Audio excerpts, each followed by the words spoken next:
Hello student, स्वागत है आप सभी का एक बार फिर से हमारे एक नए वीडियो के अंदर। एंड यहाँ पे हम बहुत ही इंपॉर्टेंट वीडियो लेके आए आपके लिए, जिसमें हमारा रहेगा BEd fourth semester final teaching practice and उसके साथ जो आपका वाइवा होगा। ठीक है, तो यहाँ पे क्या क्या एक्सपेक्टेड क्वेश्चंस आपसे पूछे जा सकते हैं या कैसे आपको करना है, कैसे आपको अपना लेसन जो भी प्लान है डिलीवर करना है, तो वो यहाँ पे हम बात करेंगे। ठीक है, क्या टीचिंग एड्स आप यूज़ करोगे, कैसे आप जो है वो अलग अलग अप्रोच का यूज़ करोगे टू प्रेजेंट योर कंटेंट, या आप जो भी फाइनल टीचिंग प्रैक्टिस के अंदर लेसन प्लान डिलीवर करोगे। ठीक है, तो एंड तक वीडियो को ज़रूर देखिएगा। हम यहाँ पे हर एक चीज़ कंप्रहेंसिव तरीके से कवर करेंगे। ठीक है, ए टू जेड फर्स्ट सेमेस्टर से लेके फोर्थ सेमेस्टर तक अभी तक ने क्या करा आपने। ठीक है, और ये वीडियो स्पेशली फॉर दो स्टूडेंट्स, ठीक है, जो भी बच्चे हमारे GCOE कैनाल रोड जम्मू से कर रहे हैं बीएड, या फिर जो हमारा जम्मू यूनिवर्सिटी के अंडर प्राइवेट कॉलेजेस आते हैं। ठीक है, उन सभी बच्चों के लिए बहुत इंपॉर्टेंट वीडियो रहने वाली है। उसके बाद देखो यहाँ पे फर्स्ट से फोर्थ सेमेस्टर तक आपने जो भी करा है, ठीक है, सबसे पहले एक बार फाइल्स जो भी हैं आपकी, उनको आपने अच्छे से देख लेना है। ठीक है, कि क्या क्या आपके कंपोनेंट्स कवर करें आपने इंटर्नशिप वगैरह के अंदर। ठीक है, बाकी जो इंपॉर्टेंट चीज़ें होंगी वो मैं आपको बता दूंगा यहाँ पे। तो इंटर्नशिप के अंदर जैसे first second third fourth semester के अंदर आपने क्या क्या कंपोनेंट्स अलग अलग जो कवर करे, विजिट करी। ठीक है, इनोवेटिव सेंटर हो गया, डाइट हो गया, ठीक है, और स्टेट इंस्टीट्यूट ऑफ एजुकेशन हो गया, CRT जिसको कहते हैं हम, वहाँ पे आप गए थे। Innovative centres, primary school, middle school, ठीक है, नर्सरी, आंगनवाड़ी सेंटर, और जो इंपॉर्टेंट चीज़ें होंगी वो हम यहाँ पे बात करेंगे। बाकी आप जो फाइल्स के अंदर लिख रखा है, ठीक है, क्या आपने वहाँ पे देखा। देखो इंटर्नशिप होता क्या है बेसिकली, अगर हम बात करें तो वही इंटर्नशिप तो टू गेन प्रैक्टिकल एक्सपीरियंस। ठीक है, मतलब आप यहाँ पे जाते हो, अनुभव करते हो चीज़ों को।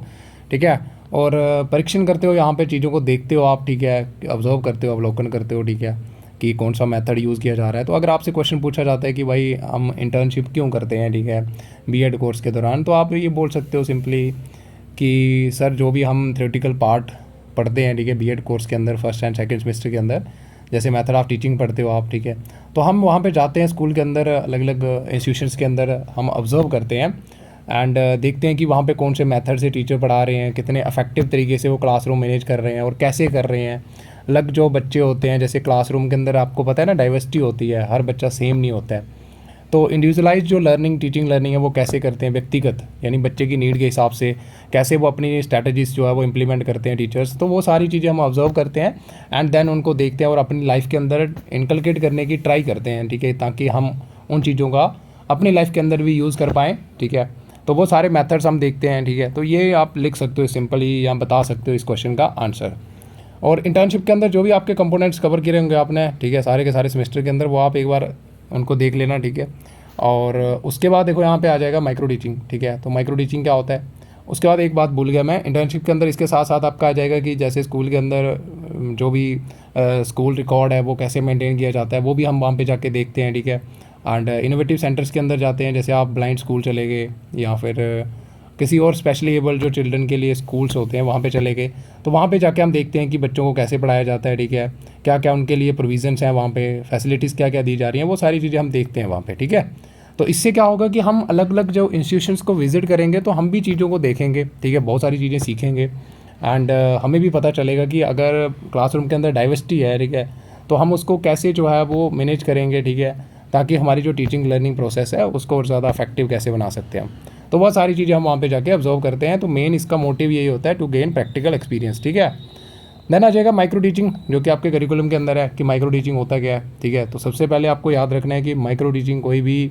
टीचिंग मेथड नहीं है। ठीक है, वेरी वेरी इंपॉर्टेंट पॉइंट है ये।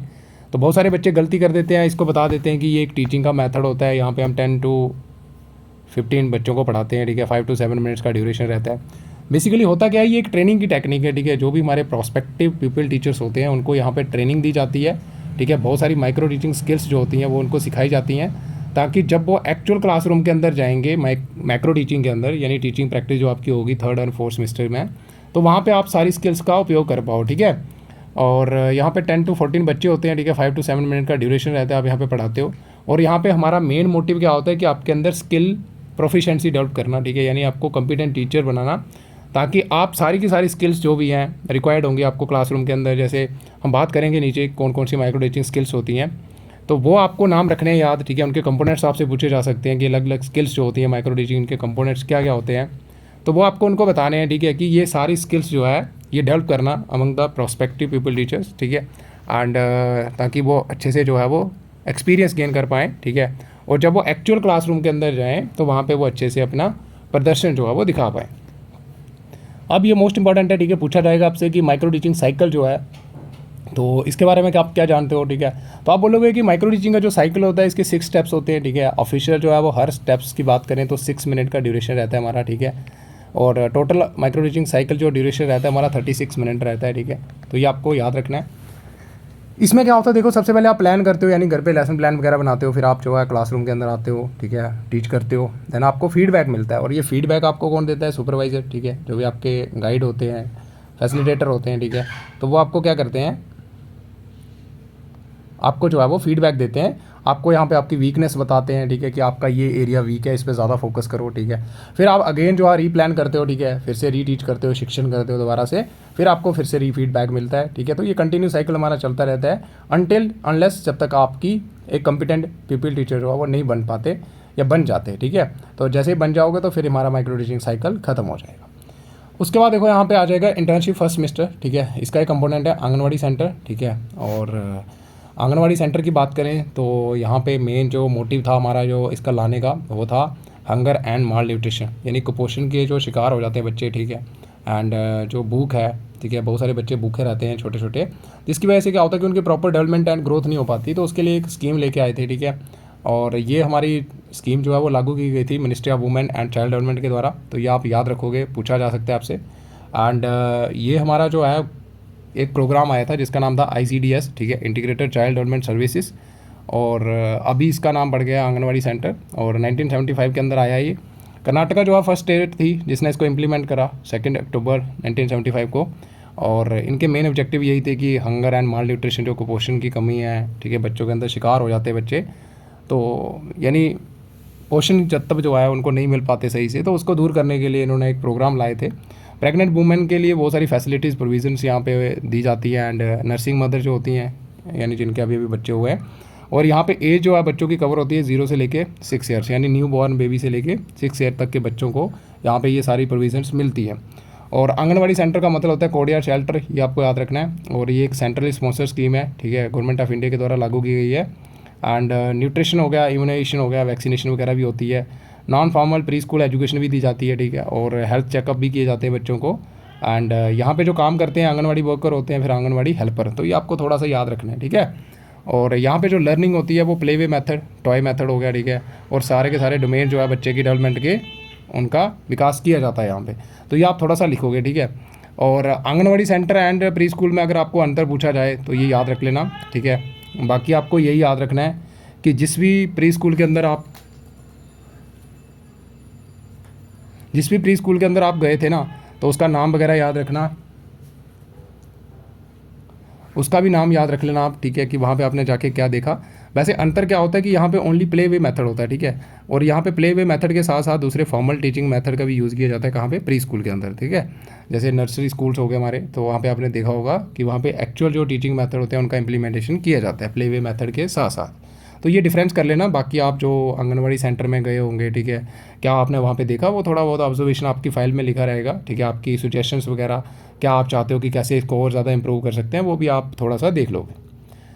उसके बाद देखो यहाँ पे micro teaching skills very very important है। कौन कौन से कौशल होते हैं हमारे, ठीक है, जिसको हम बोलते हैं सूक्ष्म शिक्षण कौशल, ठीक है। तो यहाँ पे स्किल ऑफ क्वेश्चनिंग होता है, एक्सप्लेनेशन होता है, रीइंफोर्समेंट होता है, ठीक है, स्टिमुलस वेरिएशन होता है, इलस्ट्रेशन विद एग्जाम्पल्स होता है। तो ये आपके आ जाएंगे, और इनके कंपोनेंट्स याद रख लेना। जैसे क्वेश्चन अगर आप किसी को पूछने हैं तो वहाँ पे ग्रामेटिकली करेक्ट होने चाहिए, स्पेसिफिक क्वेश्चंस होते हैं कुछ विशेष, ठीक है, रेलिवेंस होनी चाहिए, क्लियर होने चाहिए, शॉर्ट होने चाहिए, स्पीड होनी चाहिए, एकदम प्रॉपर फ्लुएंसी एंड वैल्यू होनी चाहिए, पास भी आपको लेना है, स्टाइल कैसा है आपका क्वेश्चन पूछते समय, और बच्चों का जो है वो रिस्पॉन्स कैसा रहा, ठीक है। तो ये सारे इसके कंपोनेंट्स आ जाएंगे।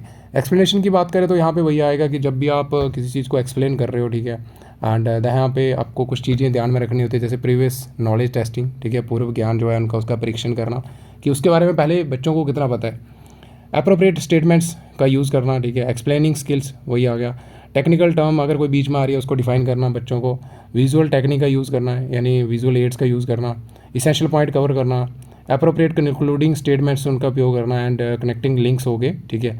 तो ये हमारे कंपोनेंट आ जाएंगे एक्सप्लेनेशन के। उसके बाद रीइंफोर्समेंट भैया आ गया, बढ़ावा देना, तो पॉजिटिव वर्बल इन्फोर्समेंट हो गया, नॉन वर्बल रीइंफोर्समेंट हो गया, पॉजिटिव नेगेटिव भी होता है, जैसे आप बच्चों को बोल रहे हो कि गलत बोल रहे हो तुम, ठीक है, नो ऐसे करके। नॉन वर्बल भी होता है, जैसे नेगेटिव में जैसे आप अपना हेयर जो है वो हिला रहे हो। एक्स्ट्रा वर्बल क्यूज़ भी होते हैं, यानी बॉडी गेस्चर्स वगैरह यूज़ करके। And repeating people responses, student का रिस्पॉन्स और जो भी बच्चों का रिस्पॉन्स है उसको ब्लैक बोर्ड पे लिखना। तो ये रीइंफोर्समेंट के कंपोनेंट आ जाएंगे। स्टिमुलस वेरिएशन वही आ गया कि जो आप बच्चों को स्टिमुलस कर रहे हो, यानी आप उनको जो अलग टाइम के बाद ऐसी चीज़ें प्रोवाइड कर रहे हो जिससे बच्चे जो है वो इंगेज रह रहे हैं टीचिंग लर्निंग प्रोसेस में। तो जैसे टीचर जो है वो मूव करता है इधर उधर, ठीक है, बच्चे और ज़्यादा सक्रिय हो जाते हैं। बॉडी जेस्चर यूज़ करना, ठीक है, वॉइस का मॉड्यूलेशन करना। कभी आप वॉइस जैसे बढ़ाते हो ना, जैसे कि आप ध्यान से देखो यहाँ पे, तो ये इससे क्या होता है कि बच्चे और ज़्यादा सक्रिय हो जाते हैं। फोकसिंग हो गया कि आप इसको ध्यान से देखो, पॉइंट को क्या होता है इसके आगे। फिर पाज लेना, ठीक है, एंड इंट्रैक्शन पैटर्न हो गया, ठीक है, और AV स्विचिंग वही आ गया, ऑडियो विजुअल स्विचिंग। देन आ जाएगा इलस्ट्रेटिंग विद एग्जांपल्स, ठीक है, तो रेलिवेंट एग्जांपल यूज़ करनी है आपको, सिंपल एग्जांपल होनी चाहिए, ठीक है, इंटरेस्टिंग होनी चाहिए, अप्रोप्रिएट मीडिया यूज़ करना है आपको एग्जांपल को दिखाने के लिए, एंड सिंपलिसिटी होनी चाहिए, यानी सिंपल एग्जांपल्स आपको वहाँ पे यूज़ करनी है जो कि बच्चों की डे टू डे लाइफ से कनेक्टेड होनी चाहिए। तो ये सारी आप नाम रख लेना याद की कौन कौन सी स्किल्स आती है हमारी, ठीक है, माइक्रो टीचिंग। देन आ जाएगा हमारा डाइट, ठीक है, जो आप सबको पता है, ठीक है, district institute of education and training, ठीक है। तो यहाँ पे इसके 7 विंग्स हैं, ठीक है। जम्मू जो डाइट है हमारी 1986 जो हमारी नेशनल पॉलिसी ऑफ एजुकेशन थी, तो इन्होंने रिकमेंड करा था कि आपको डाइट बनानी है डिस्ट्रिक्ट लेवल पे to decentralise the education system. पहले NCERT हुआ करता था, ठीक है, तो इस्टेब्लिश किया गया 1988 के अंदर, ठीक है, ये आपको याद रखना है। और इनका मेन जो मोटिव था वही था कि जो एलिमेंट्री एजुकेशन है उसको हमें अच्छे से जो है वो इम्प्रूव करना है, ठीक है। बहुत सारे ट्रेनिंग प्रोग्राम्स लेके आने हैं एलिमेंट्री टीचर्स के लिए, और ताकि ज़्यादा से ज़्यादा जो बच्चे हैं वो स्कूल के अंदर रिटेन रहें, एंड हाई लिटरेसी मेल और फीमेल की जो है वो इंश्योर करनी है आपको। और जो ड्रॉप आउट की परसेंटेज है वो आपको कम करनी है, बच्चे स्कूल छोड़ देते हैं ना जैसे, तो ये आपको इसका डाइट के बारे में थोड़ा सा पता होना चाहिए। तो अभी आप मेरे को 2 मिनट का समय दोगे, ठीक है।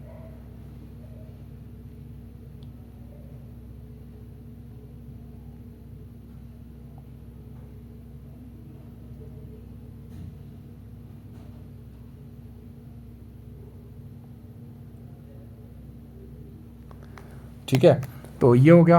उसके बाद देखो यहाँ पे इसके विंग्स जो हैं जम्मू डाइट के, ये आपको याद रखने हैं, ठीक है। और यहाँ पे सबसे पहले इसका आता है IFIC, ठीक है, in service programme field interactions innovations and coordination.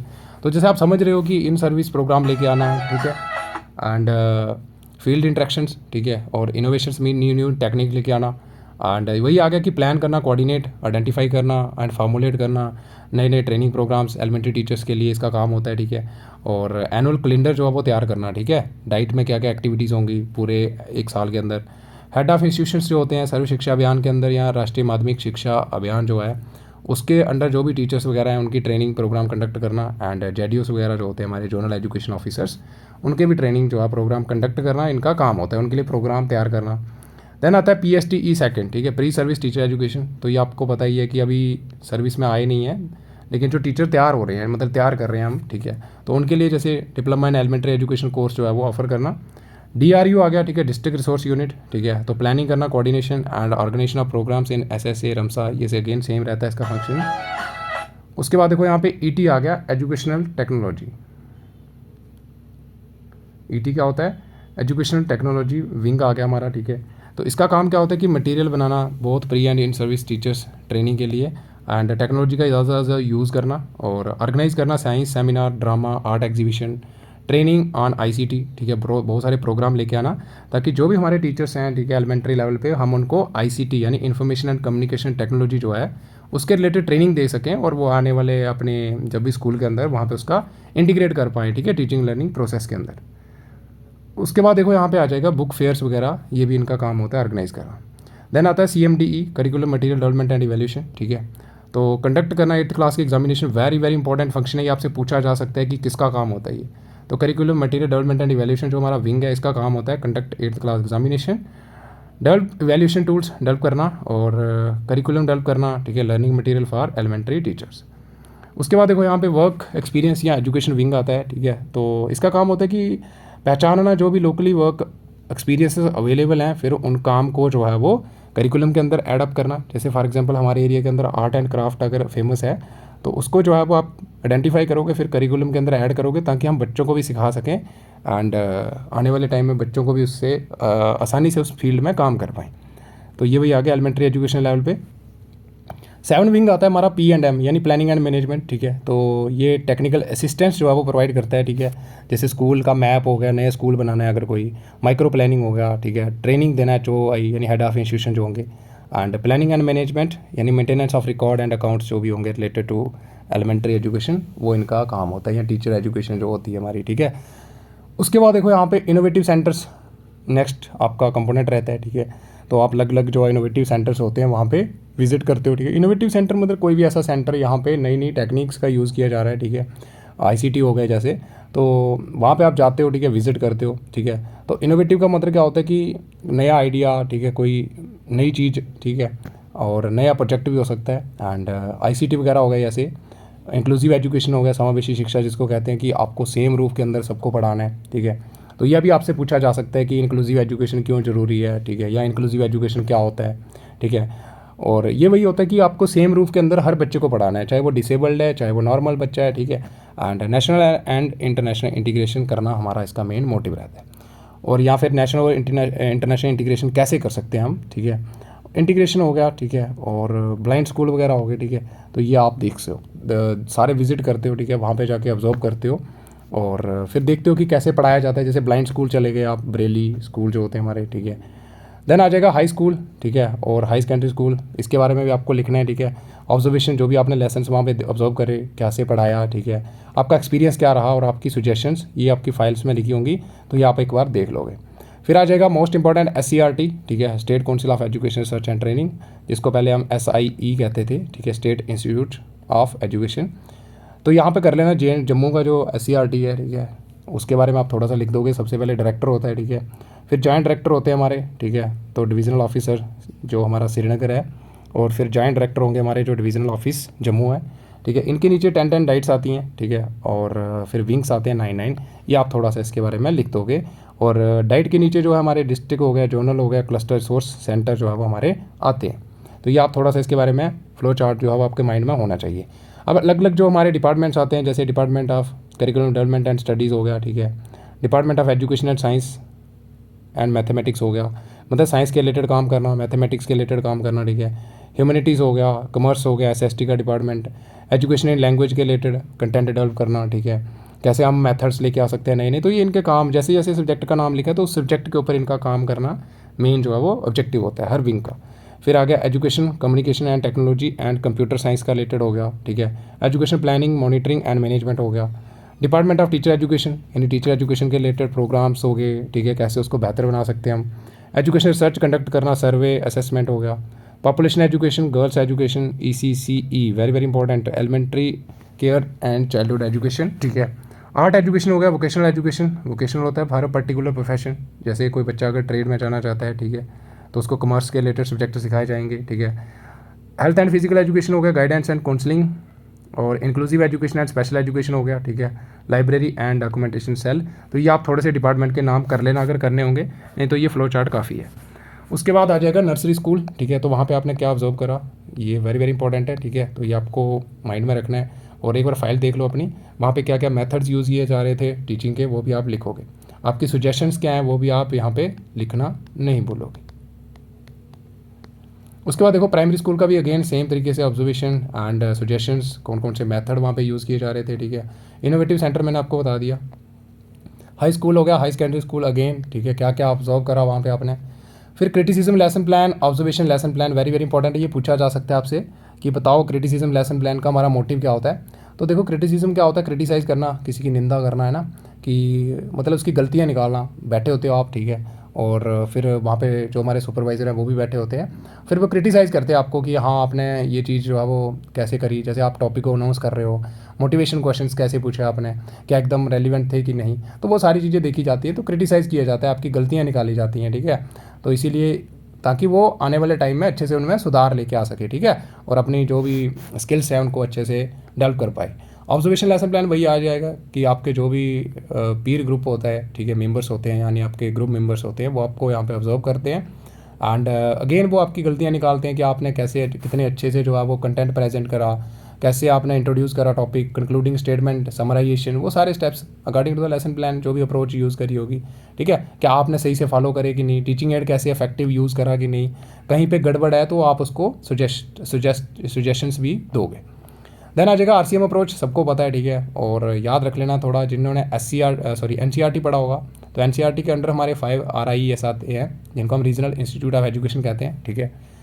और हमारा जो रीजनल कॉलेज ऑफ एजुकेशन था, ठीक है, मैसूर के अंदर, ठीक है, तो उन्होंने एक अप्रोच दी थी, ठीक है, जिसको आरसीएम अप्रोच कहते हैं, कि आपको कोई भी लेसन जो है वो क्लास के अंदर कैसे पढ़ाना है, कोई भी पाठ योजना जो है वो आप कैसे पढ़ाओगे।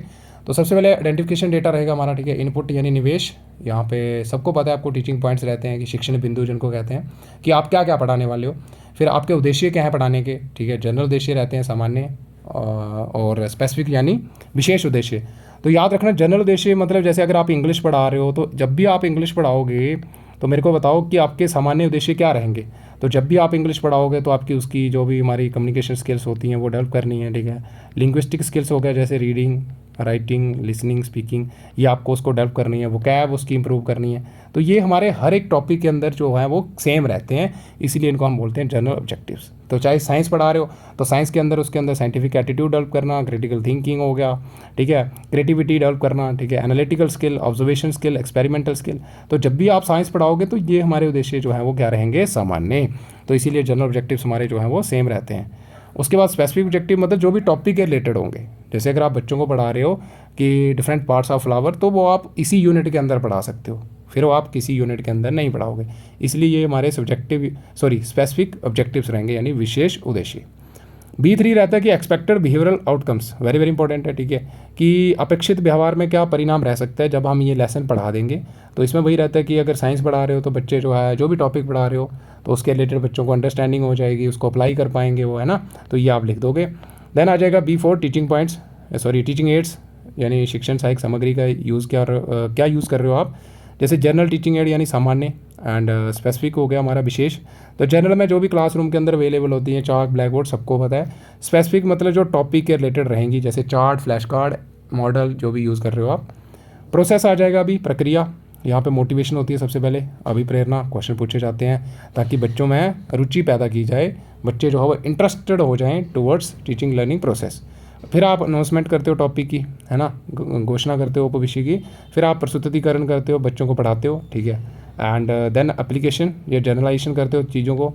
फिर हमारा आ जाएगा आउटपुट, इसमें आप रियल लर्निंग आउटपुट या आउटकम देखते हो कि अभी वास्तविक में बच्चों ने कितना सीखा, कि उन्होंने कितनी नॉलेज वो अटेन करी, ठीक है।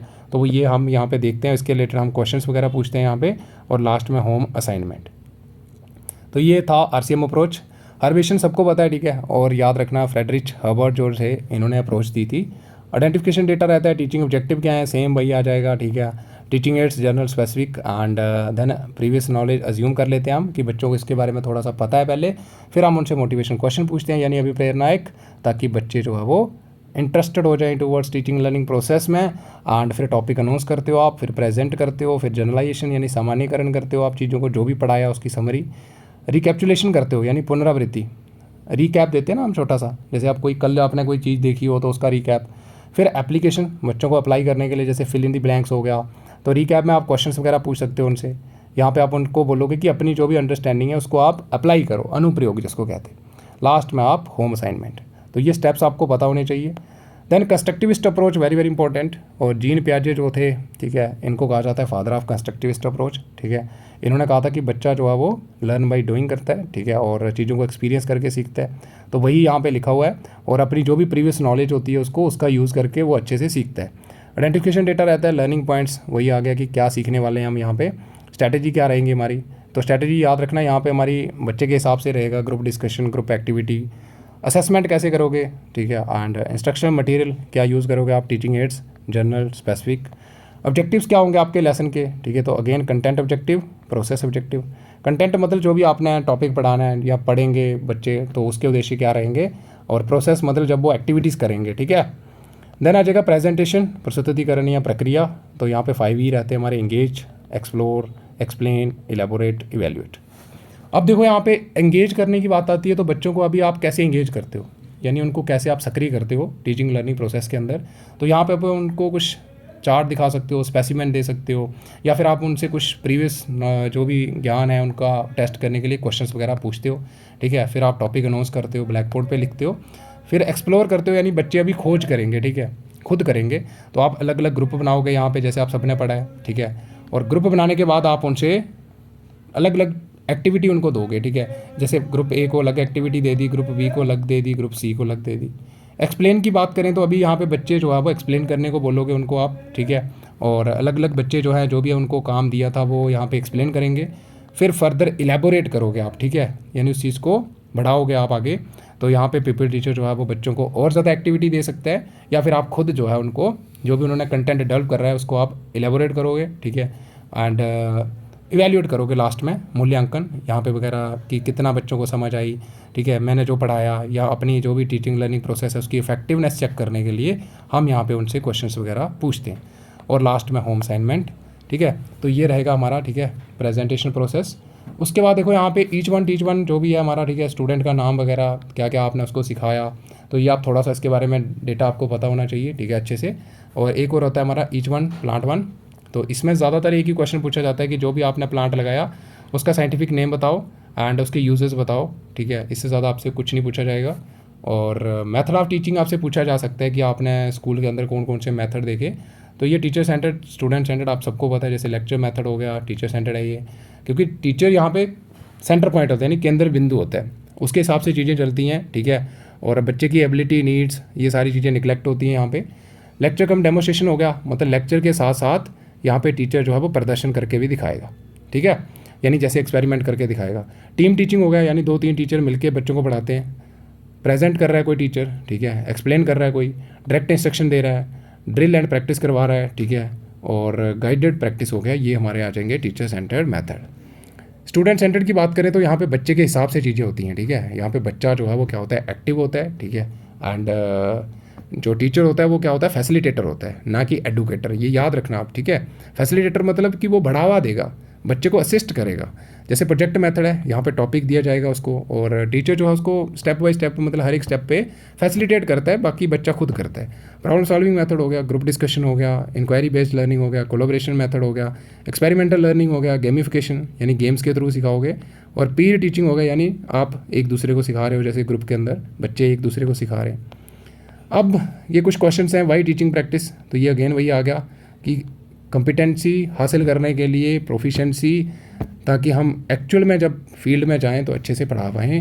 तो टीचिंग स्किल्स हो गया, क्लासरूम मैनेजमेंट कैसे करना है, ठीक है, कम्युनिकेट कैसे करना है पेरेंट्स के साथ, वो सारी चीज़ें वगैरह हमें सीखनी है।